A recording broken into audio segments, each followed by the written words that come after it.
Thanks for joining us. Today I'll be addressing some of your letters about the measurements we deal with on the show. Now, if you're preparing an overdose using Schedule I drugs, it's not so much the ingredients, but the amounts you want to be mindful of. Feast your eyes on these delicious spices of life. These are from my own personal canned preserves.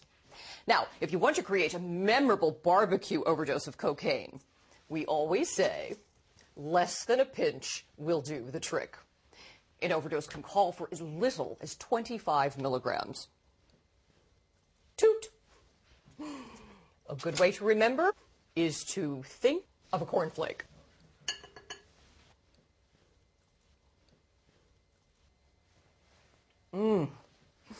Now, I know some of you have tried overdose recipes using brown sugar.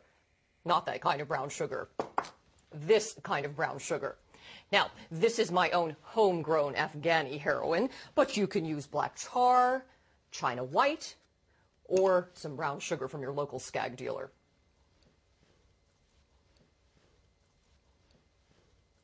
Now that's a good thing.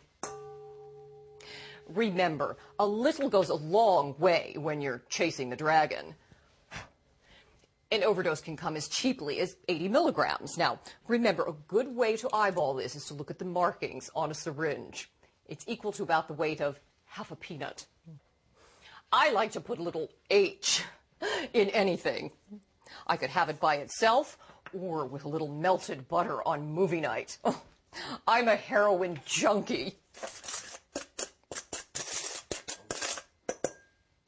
Remember, our federal government reserves Schedule I for the most toxic, illegal drugs.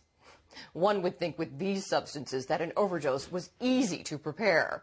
That's why I think this last ingredient shouldn't be in here at all. For a marijuana overdose, we'd need to prepare over 1,500 pounds of marijuana and serve it smoked in under 15 minutes. Now that would be a fatty. In fact, that's enough marijuana to equal the weight of these 7 gorgeous hunks of man meat from the DEA, or about 250,000 pot brownies. Oh, never mind the overdose, that would be murder on the thighs. No es bueno. Now, with portions that size, marijuana just doesn't seem as dangerous as these other Schedule I drugs. But I'm sure they have a reason. I'm not one to question things, especially not our government.